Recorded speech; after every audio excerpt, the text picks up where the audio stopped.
10 raised to x into 4 divided by 5 raised to x equal to 2 raised to 8 ആയാൽ എക്സിൻ്റെ വില എത്ര? ഇവിടെ 10 raised to x ഗുണം 4 divided by 5 raised to x സമം 2 raised to 8 എന്ന് നൽകിയിട്ടുണ്ട്. നമുക്ക് സിംപ്ലിഫൈ ചെയ്ത് എക്സിൻ്റെ വാല്യൂ കണ്ടുപിടിക്കണം. ഇവിടെ ഡിനോമിനേറ്ററിൽ 5 raised to x ഉണ്ട്, ന്യൂമറേറ്ററിൽ 10 raised to x.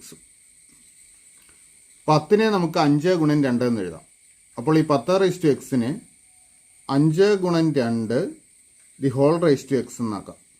ഗുണം 4 divided by 5 raised to x equal to 2 raised to 8 എന്ന് കിട്ടും. ഇനി ഇതിനെ 2 ആയിട്ട് സ്പ്ലിറ്റ് ചെയ്യണം. അതായത് 5 ഗുണം 2 ഹോൾ raised to x-നെ 5 raised to x ഗുണം 2 raised to x എന്ന് മാറ്റി എഴുതാം. അപ്പോൾ ഇത് 5 raised to x ഗുണം 2 raised to x ഗുണം ഇവിടെ 4 ഉണ്ട്. നമുക്ക് വലതുവശത്ത് 2ൻ്റെ പവറായിട്ടാണ് നൽകിയിരിക്കുന്ന സംഖ്യ. ഈ 4നെ കൂടെ നമുക്ക് 2ൻ്റെ പവറാക്കി മാറ്റാം. അതായത് 2 സ്ക്വയറാണ് 4. 2 raised to 2 divided by 5 raised to x സമം 2 raised to 8. ഇവിടെ 5 raised to x അംശത്തിലും ഛേദത്തിലും ഉണ്ട്, ക്യാൻസൽ ചെയ്യാം. അപ്പോൾ 2 raised to x ഗുണം 2 square equal to 2 raised to 8 എന്ന് വരും. ഇനി നമുക്കൊരു കൃത്യങ്ക നിയമം ഉപയോഗിക്കണം. അതായത് a raised to m into a raised to n equal to a raised to m plus n. ഈ നിയമം ഉപയോഗിച്ച് കഴിഞ്ഞാൽ ഇത് 2 raised to x പ്ലസ് 2 എന്ന് എഴുതാം. പവേഴ്സ് കൂട്ടിയാൽ മതി. അപ്പോൾ 2 raised to x plus 2 equal to 2 raised to 8 എന്ന് വരും. അപ്പോൾ 2ൻ്റെ പവറായിട്ടാണ് ഈ 2 വശത്തും, സമചിഹ്നത്തിന് ഇരുവശത്തും സംഖ്യകൾ നൽകിയിരിക്കുന്നത് 2ൻ്റെ പവറായിട്ടാണ്. ഈ 2 സംഖ്യകളും തുല്യമായതുകൊണ്ട് ഇവയുടെ പവേഴ്സ് ഈക്വൽ ആയിരിക്കണം. അതായത് എക്സ് പ്ലസ് 2 8നോട് ഈക്വൽ ആയിരിക്കണം. എക്സിനോട് 2 കൂട്ടിയാൽ 8 കിട്ടും. അപ്പോൾ എക്സ് എത്രയായിരിക്കണം? 8ൽ നിന്ന് 2 കുറച്ചാൽ മതി, അഥവാ 6 ആയിരിക്കും എക്സിൻ്റെ വാല്യൂ. ശരി ഉത്തരം ഓപ്ഷൻ ഡി 6. രാജുവിന് ഒരു പരീക്ഷയ്ക്ക് 455 മാർക്ക് കിട്ടി. ഇത് ആകെ മാർക്കിൻ്റെ 91% ആയാൽ ആകെ മാർക്ക് എത്ര? നമുക്കിവിടെ ആകെ മാർക്കാണ് കണ്ടുപിടിക്കേണ്ടത്. അത് നമുക്ക് എക്സ് എന്ന് എടുക്കാം. അങ്ങനെയെങ്കിൽ എക്സിൻ്റെ 91%ആണ് 455. ആകെ മാർക്കിൻ്റെ 91%ആണ് രാജുവിന് കിട്ടിയതെന്ന് പറയുന്നുണ്ട്. അത് 455ആണ്. അപ്പോൾ എക്സിൻ്റെ 91%ആണ് 455. അല്ലെങ്കിൽ എക്സ് ഗുണം 100ൽ 91 സമം 455 എന്ന് എഴുതാം. ഇത് സിംപ്ലിഫൈ ചെയ്ത് എക്സിൻ്റെ വാല്യൂ കണ്ടുപിടിക്കാം. അല്ലെങ്കിൽ എക്സ് സമം ഈ 100ൽ 91നെ നമ്മൾ വലതുവശത്ത് ചെല്ലുന്നു, കൊണ്ടുപോകുന്നു. അവിടെ ചെല്ലുമ്പോൾ ഇതിൻ്റെ റെസിപ്രോക്കൽ എഴുതാം. 455 ഇൻറ്റു 91ൽ 100 എന്നാവും. 91ൻ്റെ മൾട്ടിപ്പിളാണ് 455. അല്ലെ 455നെ 91 കൊണ്ട് ഡിവൈഡ് ചെയ്യാം. ഡിവൈഡ് ചെയ്ത് കഴിഞ്ഞാൽ നമുക്ക് 5 എന്ന് കിട്ടും. 5 ഗുണം 100 500. അപ്പോൾ എക്സിൻ്റെ വാല്യൂ 500, അഥവാ ആകെ മാർക്ക് എന്ന് പറയുന്നത് 500 ആണ്. ശരി ഉത്തരം ഓപ്ഷൻ ബി.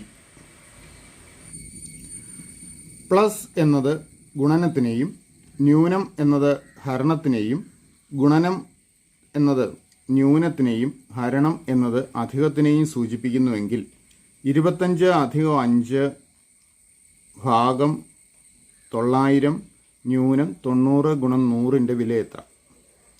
അപ്പോൾ ഈ എക്സ്പ്രഷനിൽ നൽകിയിരിക്കുന്ന സിംബൽസിന് അവയുടെ മീനിങ് വ്യത്യാസമുണ്ട്. സാധാരണ ഉപയോഗിക്കുന്ന മീനിങ് അല്ല വരുന്നത്. അപ്പോൾ നമുക്ക് ഇതിനകത്ത് ഓരോ സിംബലും ഏതർത്ഥത്തിലാണ് ഉപയോഗിക്കേണ്ടത് എന്നിവിടെ നൽകിയിട്ടുണ്ട്. അപ്പോൾ നമുക്ക് ഇവയുടെ ഈ സിംബൽസിൻ്റെ സ്ഥാനത്ത് അവയുടെ യഥാർത്ഥ സിംബൽസ് ചേർത്തെഴുതാം. അപ്പോൾ 25 അധികം 5 എന്നാണ് ഇരിക്കുന്നത്. ഇവിടെ അധികം എന്നത് ഗുണനത്തിനെയാണ് സൂചിപ്പിക്കുന്നത്. അപ്പോൾ നമുക്കിവിടെ ഗുണന സിംബൽ കൊടുക്കാം. 25 ഗുണം 5 എന്നാവും. അടുത്ത ഹരണത്തിൻ്റെ സിംബലാണ്. ഈ സിംബൽ സൂചിപ്പിക്കുന്നത് എന്തിനെയാണ്? അധികത്തിനെയാണ്. അപ്പോൾ പ്ലസ് 900 എഴുതണം. ഇനി അടുത്ത ന്യൂനം സിംബലാണ്. ഈ ന്യൂനം എന്നുള്ളത് ഹരണത്തിനെയാണ് സൂചിപ്പിക്കുന്നത്. അപ്പോൾ ഭാഗം 90. അടുത്ത ഗുണം. ഗുണം സൂചിപ്പിക്കുന്നത് എന്തിനെയാണ്? ന്യൂനത്തിനെയാണ്. അപ്പോൾ ന്യൂനം 100. ഇനി ക്രിയ ചെയ്താൽ മതി. അപ്പോൾ ഇവിടെ ചെയ്യേണ്ട കാര്യം ഗുണനവും ഹരണവും ഇതിന് പ്രയോറിറ്റി കൊടുക്കണം.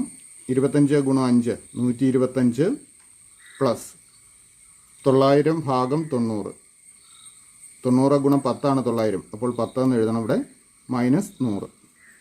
ഇനി ഇടത്തു നിന്ന് വലത്തോട്ട് ക്രിയ ചെയ്ത് പോയാൽ മതി. 125ഉം 10ഉം കൂടെ കൂട്ടിയാൽ 135. 135ൽ 100 കുറച്ചാൽ 35. അപ്പോൾ ഉത്തരം 35ആണ്.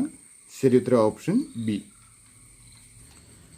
വിട്ടുപോയ സംഖ്യ കണ്ടെത്തുക. 3, 7, 16, 35, 74 ഡാഷ്. തന്നിരിക്കുന്ന സംഖ്യകൾ തമ്മിലുള്ള ബന്ധം ഒന്ന് നോക്കാം. നോക്കുക, 3ൻ്റെ ഇരട്ടിയാണ് 6. 6നോട് 1 കൂട്ടിയാൽ 7 കിട്ടും. അടുത്തത് 7ൻ്റെ ഇരട്ടിയാണ് 14. ആ 14നോട് 2 കൂട്ടിയാൽ 16 ആയി.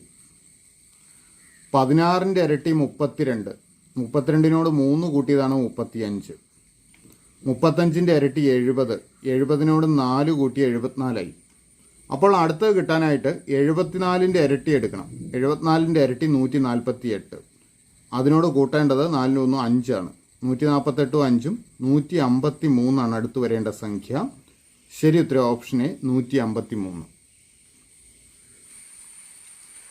1 + 3 + 5 + എക്സെട്ര n പദങ്ങൾ ഡിവൈഡഡ് ബൈ 1 + 2 + 3 + എക്സെട്ര n പദങ്ങൾ ഈക്വൽ ടു 7ൽ 12 ആയാൽ എന്നിൻ്റെ വില എത്ര? ഈ ഇക്വേഷനിൽ ഇടതുവശത്ത് നൽകിയിരിക്കുന്ന ഫ്രാക്ഷൻ നോക്കുക. ഇവിടെ അംശം 1 + 3 + 5 + എക്സെട്ര n പദങ്ങൾ 1, 3, 5 എക്സെട്ര ഇത് ഒറ്റ സംഖ്യകളാണ്. അപ്പോൾ ആദ്യത്തെ n ഒറ്റ സംഖ്യകളുടെ തുകയാണ് അംശത്തിൽ വരുന്നത്. ഛേദമോ 1 + 2 + 3 + എക്സെട്ര n പദങ്ങൾ എണ്ണൽ സംഖ്യകളാണ്. ആദ്യത്തെ n എണ്ണൽ സംഖ്യകളുടെ തുക ഛേദത്തിലും. അപ്പോൾ ഈ ആദ്യത്തെ n ഒറ്റ സംഖ്യകളുടെ തുക കാണാൻ നമുക്കൊരു സൂത്രവാക്യമുണ്ട്. നമുക്ക് ആ സൂത്രവാക്യം ഇവിടെ ഉപയോഗിക്കാം. ആദ്യത്തെ n ഒറ്റ സംഖ്യകളുടെ തുക n² ആണ്. അപ്പോൾ അംശം n² ആവും. ഇനി ആദ്യത്തെ n എണ്ണൽ സംഖ്യകളുടെ തുകയോ n × n+1/2 ആണ്. ആദ്യത്തെ n എണ്ണൽ സംഖ്യകളുടെ തുക n × n+1/2. അപ്പോൾ n² n × n+1/2 സമം 7ൽ 12 എന്ന് എഴുതാം. ഇത് സിംപ്ലിഫൈ ചെയ്ത് എന്നിൻ്റെ വാല്യൂ കണ്ടുപിടിക്കാം. അപ്പോൾ ഇവിടെ n² ഉണ്ട്, താഴെ ഒരു n ഉണ്ട്. നമുക്ക് ഒരു n ക്യാൻസൽ ചെയ്യാം. അപ്പോൾ n/n+1/2 എന്നാവും. ഇവിടെ ഡിനോമിനേറ്ററിൽ ഒരു ഫ്രാക്ഷൻ ആണല്ലോ വന്നിരിക്കുന്നത്. അപ്പോൾ ഫ്രാക്ഷൻ കൊണ്ട് ഡിവൈഡ് ചെയ്യാനായിട്ട് ഈ ഫ്രാക്ഷൻ്റെ റെസിപ്രോക്കൽ കൊണ്ട് ഗുണിച്ചാൽ മതി. അല്ലെങ്കിൽ n × 2/n+1 എന്നാവും. ഇതിൻ്റെ റെസിപ്രോക്കൽ കൊണ്ട് അംശത്തിനെ ഗുണിക്കുന്നു. സമം 12/7 വരും. ഇത് മറ്റൊരു രീതിയിൽ എഴുതിയാൽ n × 2 എന്നുള്ളത് 2n എന്ന് എഴുതാം. 2n/n+1 ഈക്വൽ ടു 7ൽ 12 എന്ന് വരും. അങ്ങനെയെങ്കിൽ എന്നിൻ്റെ വാല്യൂ എത്ര വരും? ഇത് കൂടുതൽ സിംപ്ലിഫൈ ചെയ്യാൻ പോകേണ്ട, നമുക്കൊന്ന് ഗസ് ചെയ്യാം. നോക്കുക, 2n 12 ആകുന്ന രീതിയിൽ n എത്ര വരും? 2n 12 ആണെങ്കിൽ n 6 വരണം, 12ൻ്റെ പകുതി. അപ്പോൾ n 6 കൊടുത്താൽ n+1 7 ആകും. അപ്പോൾ എന്നിൻ്റെ വാല്യൂ ശരിക്കും 6 ആണ് വരുന്നത്. ഓർക്കുക, 2n 12 ആണെങ്കിൽ n 6 വരണം. n-ന് 6 എന്ന് ഇവിടെ കൊടുത്താൽ n+1 7 വരും. അപ്പോൾ 2n/n+1ൽ n-ന് 6 എന്ന് കൊടുത്താൽ 7ൽ 12 എന്ന് തന്നെ കിട്ടും. ശരി ഉത്തരം ഓപ്ഷൻ ബി 6. ഒരാൾ 1 ഡസൻ ബാഗുകൾ 4920 രൂപയ്ക്ക് വിറ്റപ്പോൾ 18% നഷ്ടമുണ്ടായി. 15% ലാഭം അയാൾക്ക് കിട്ടണമെങ്കിൽ ഓരോ ബാഗും എത്ര രൂപയ്ക്ക് വിൽക്കണം? ഇവിടെ രണ്ട് കാര്യങ്ങൾ ശ്രദ്ധിക്കണം. ഇവിടെ 1 ഡസൻ ബാഗുകൾ 4920 രൂപയ്ക്ക് വിറ്റു എന്നാണ് പറഞ്ഞിരിക്കുന്നത്. 1 ഡസൻ എന്നാൽ 12 ബാഗ്. 12 ബാഗ് 4920 രൂപയ്ക്ക് വിറ്റപ്പോൾ 18% നഷ്ടമുണ്ടായി. 15% ലാഭം കിട്ടണമെങ്കിൽ ഓരോ ബാഗും എത്ര രൂപയ്ക്ക് വിൽക്കണമെന്നാണ് കണ്ടുപിടിക്കേണ്ടത്. അതും ശ്രദ്ധിച്ചോളുക. അപ്പോൾ 1 ഡസൻ ബാഗുകൾ 4920 രൂപയ്ക്ക് വിറ്റപ്പോൾ 18% നഷ്ടമുണ്ടായി. നമുക്ക് ആദ്യം 1 ഡസൻ ബാഗുകൾ വാങ്ങിയത് എത്ര രൂപയ്ക്കാണെന്ന് കണ്ടുപിടിക്കാം. ഇവിടെ 1 ഡസൻ ബാഗുകളുടെ വാങ്ങിയ വില എക്സ് എന്നെടുത്താൽ ആ എക്സിനേക്കാൾ 18% വില കുറവാണ് 4920. അപ്പോൾ 100ൽ നിന്ന് 18 കുറച്ച് കഴിഞ്ഞാൽ 82 ആണല്ലോ വരിക. അപ്പോൾ എക്സിൻ്റെ 82% 4920 എന്ന് എടുക്കാം. എക്സ് ഗുണം 100ൽ 82 സമം 4920. ഇതിൽ നമുക്ക് എക്സ് കണ്ടുപിടിക്കാം. അതായത് 1 ഡസൻ ബാഗുകൾ വാങ്ങാനായി അയാൾ മുടക്കിയ തുക. എക്സ് സമം 4920 ഇൻറ്റു നോക്കുക, ഈ 100-82 വലതുവശത്ത് ചെല്ലുമ്പോൾ അതിൻ്റെ റെസിപ്രോക്കൽ എഴുതണം. 82-ൽ 100 എന്നാകും. ഇവിടെ 492നെ 82 കൊണ്ട് ഡിവൈഡ് ചെയ്യാവുന്ന സംഖ്യയാണ്. ഡിവൈഡ് ചെയ്ത് കഴിഞ്ഞാൽ 6 എന്ന് കിട്ടും. അപ്പോൾ 4920നെ 82 കൊണ്ട് ഡിവൈഡ് ചെയ്ത് കഴിഞ്ഞാൽ 60 എന്നാവും. 60 ഗുണം 100 6000 എന്ന് വരും. അതായത് ഒരു ഡസൻ ബായികൾ അല്ലെ 12 ബായി വാങ്ങാനായിട്ട് അയാൾ മുടക്കിയ തുക 6000 രൂപയാണ്. അപ്പോൾ ഒരു ബാഗിൻ്റെ വാങ്ങിയ വില എത്ര വരും? 6000. 12 ബാഗുകൾ വാങ്ങാനായിട്ടാണ് 6000 മുടക്കിയത്. അപ്പോൾ ഒരു ബാഗിൻ്റെ വാങ്ങിയ വില 6000/12 സിമ്പിളാണ്, 500 എന്ന് വരും. ഒരു ബാഗ് വാങ്ങാൻ 500 രൂപ മുടക്കി. ഇതിന് 15% ലാഭം കിട്ടണമെങ്കിൽ എത്ര രൂപയ്ക്ക് വിൽക്കണം? 500ൻ്റെ കൂടെ 500ൻ്റെ 15% കൂടെ കൂട്ടണം. അല്ലെങ്കിൽ ഒറ്റയടിക്ക് നമുക്ക് 500ൻ്റെ 115% കണ്ടാൽ മതി. അല്ലെങ്കിൽ 500 ഗുണം 100ൽ 115 കാണുക. പൂജ്യങ്ങൾ ക്യാൻസൽ ചെയ്യാം. 5 ഗുണം 115 വരും. ഗുണിച്ചു കഴിഞ്ഞാൽ 575 എന്ന് വരും. മനക്കണക്കായിട്ട് ചെയ്യാം. 5 ഗുണം 100 500, 5 ഗുണം 15 75, അങ്ങനെ 575 രൂപ. അപ്പോൾ ഒരു ബാഗിൻ്റെ വിൽപ്പന വില 575 രൂപ ആയിരിക്കണം ലാഭം കിട്ടണമെങ്കിൽ. ശരി ഉത്തരം ഓപ്ഷൻ എ, 575 രൂപ. സാമാന്തരികം ABCDയിൽ AB AD എന്നീ വശങ്ങളിലേക്കുള്ള ലംബങ്ങൾ യഥാക്രമം 5 സെൻറ്റിമീറ്റർ 20 സെൻറ്റിമീറ്ററുമാണ്. സാമാന്തരികത്തിൻ്റെ വിസ്തീർണം 160 സെൻറ്റിമീറ്റർ സ്ക്വയർ ആയാൽ അതിൻ്റെ ചുറ്റളവ് എത്ര? നമുക്കൊരു സാമാന്തരികം വരച്ച് നോക്കാം.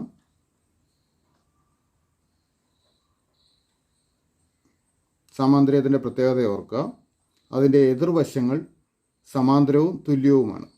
അതായത് ഇവിടെ ABയും അതിൻ്റെ ഓപ്പോസിറ്റ് സൈഡ് CD-യും ഇത് രണ്ടും തുല്യമായിരിക്കും, അതുപോലെ സമാന്തരമായിരിക്കും. അതുപോലെ ADയും BCയും ഇതും തുല്യവും സമാന്തരവുമായിരിക്കും. ഇവിടെ AB AD എന്നീ വശങ്ങളിലേക്കുള്ള ലംബങ്ങൾ നൽകിയിട്ടുണ്ട്. അപ്പോൾ ABയിലേക്കുള്ള ലംബം ഡിയിൽ നിന്ന് നമുക്കൊരു ലംബം വരയ്ക്കാം. ഈ ഇതിൻ്റെ നീളം 5 സെൻറ്റിമീറ്റർ ആണ്. അതുപോലെ ബിയിൽ നിന്ന് ADയിലേക്ക് ഒരു ലംബം വരച്ചു കഴിഞ്ഞാൽ ഈ ലംബത്തിൻ്റെ നീളം 20 സെൻറ്റിമീറ്ററുമാണ്. 20 സെൻറ്റിമീറ്റർ ഇത്. അങ്ങനെയെങ്കിൽ കൂടാതെ അതിൻ്റെ വിസ്തീർണം നൽകിയിട്ടുണ്ട് 160 സെൻറ്റിമീറ്റർ സ്ക്വയർ. ചുറ്റളവ് എത്രയെന്ന് കണ്ടുപിടിക്കണം. ചുറ്റളവ് കാണണമെങ്കിൽ 4 വശങ്ങളുടെയും നീളങ്ങൾ കണ്ടുപിടിക്കണം. 2 വശം കിട്ടിയാൽ മതി. അതിൻ്റെ ഓപ്പോസിറ്റ് സൈഡ്സ് അതേ അളവ് തന്നെയായിരിക്കും. നമുക്ക് ഈ വശം B1 എന്നെടുക്കാം, AB. അതുപോലെ AD B2 എന്നെടുക്കാം. ഈ സാമാന്തരികത്തിൻ്റെ വിസ്തീർണം കാണാനായിട്ട് ഒരു വശത്തിൻ്റെ നീളത്തിനെ ആ വശത്തിലേക്കുള്ള ലംബം കൊണ്ട് ഗുണിച്ചാൽ മതി. ലംബത്തിൻ്റെ നീളം കൊണ്ട് ഗുണിച്ചാൽ മതി. അപ്പോൾ ABയുടെ നീളം B1 എന്നെടുത്താൽ B1 ഇൻറ്റു ആ വശത്തിലേക്കുള്ള ലംബത്തിൻ്റെ നീളം, ഇതാണ് ലംബം 5, B1 ഗുണം 5, ഇത് സമാന്തരികത്തിൻ്റെ വിസ്തീർണം നൽകും. അതുപോലെ ഇവിടെ ഈ വശത്തിൻ്റെ നീളം AD, അത് B2 എന്നാണ് എടുത്തത്. B2 ഇൻറ്റു ADയിലേക്കുള്ള ലംബത്തിൻ്റെ നീളം 20. ഈ ഗുണനഫലം കണ്ടാലും സാമാന്തരികത്തിൻ്റെ വിസ്തീർണം കിട്ടും. ഇവിടെ വിസ്തീർണം 160 സെൻറ്റിമീറ്റർ സ്ക്വയർ നൽകിയിട്ടുണ്ട്. അപ്പോൾ ഇത് രണ്ടും 160നോട് ഈക്വലായിരിക്കും. B1 ഗുണം 5 സമം 160 ആണെങ്കിൽ B1 എത്ര വരും? 160/5 എന്ന് വരും. 160നെ 5 കൊണ്ട് ഹരിച്ചാൽ 32. അപ്പോൾ ഈ വശത്തിൻ്റെ നീളം ABയുടെ നീളം 32 സെൻറ്റിമീറ്റർ എന്ന് കിട്ടി. B2 ഗുണം 20 സമം 160 എന്ന് എടുക്കുക. അപ്പോൾ B2 എത്ര വരും? 160/20. പൂജ്യങ്ങൾ ക്യാൻസൽ ചെയ്താൽ 16/2 8 എന്ന് വരും. അപ്പോൾ ഈ വശം 8 സെൻറ്റിമീറ്റർ. ഇനി ചുറ്റളവ് കാണാൻ പാടില്ല, കാരണം ABയുടെ ഓപ്പോസിറ്റ് സൈഡ് അത് 32 വരും. AD 8 ആണ്, അതിൻ്റെ ഓപ്പോസിറ്റ് സൈഡ് ഇതും 8 വരും. അപ്പോൾ 32 + 8 + 32 + 8.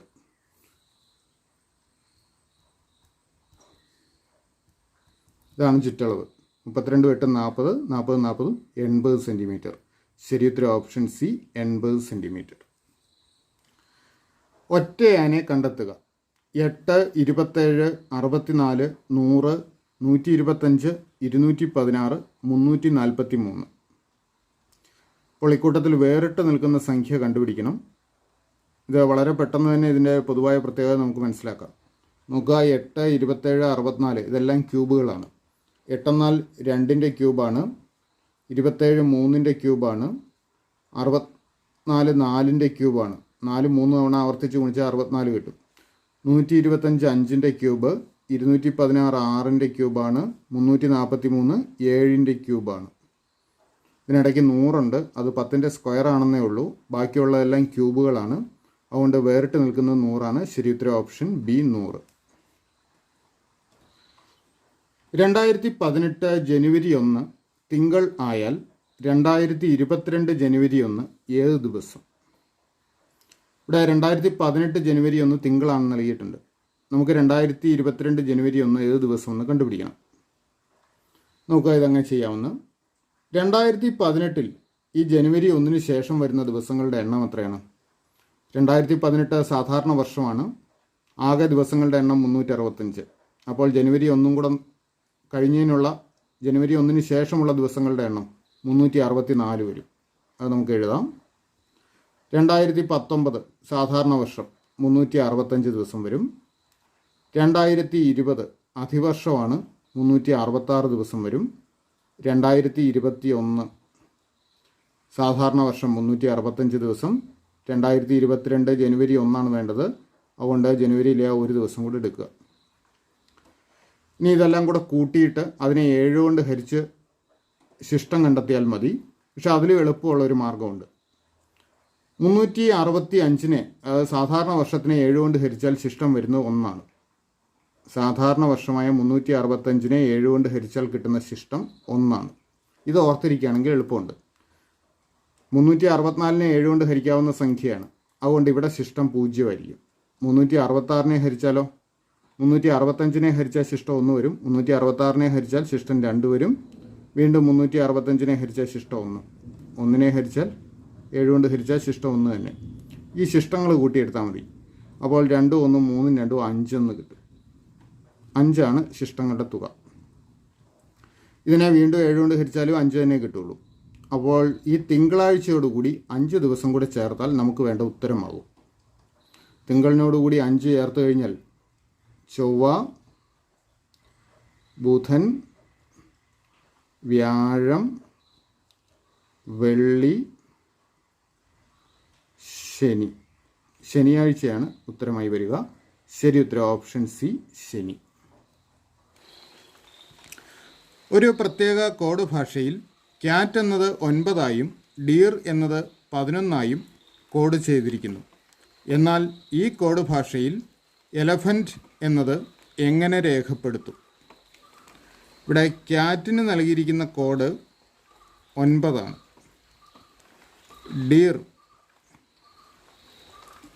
ഇതിൻ്റെ കോഡ് 11. നമുക്ക് കണ്ടുപിടിക്കേണ്ട എലഫൻറ്റിൻ്റെ കോഡാണ്. അപ്പോൾ ഈ കോഡ് എഴുതിയിരിക്കുന്നത് എങ്ങനെയാണെന്ന് നോക്കാം. ക്യാറ്റിൽ 3 അക്ഷരങ്ങളാണുള്ളത്. അപ്പോൾ ആ 3ൻ്റെ ഇരട്ടി കണ്ടു, അതിനോട് 3 കൂട്ടി. 3ൻ്റെ ഇരട്ടി 6, 6നോട് 3 കൂട്ടിയാൽ 9 ആവും. ഇവിടെ 4 അക്ഷരങ്ങളുണ്ട്. അപ്പോൾ 4ൻ്റെ ഇരട്ടി 4 ഗുണം 2 8 അതിനോട് 3 കൂട്ടിയാൽ 11 കിട്ടും. അപ്പോൾ ഇവിടുത്തെ അക്ഷരങ്ങളുടെ എണ്ണം കണ്ട് അതിൻ്റെ ഇരട്ടി എടുക്കുക. 4 4 8. 8ൻ്റെ ഇരട്ടി 16, അതിനോട് 3 കൂട്ടുക. 16 3 19. അപ്പോൾ നമുക്ക് വേണ്ട ഉത്തരം 19. ശരി ഉത്തരം ഓപ്ഷൻ ഡി 19.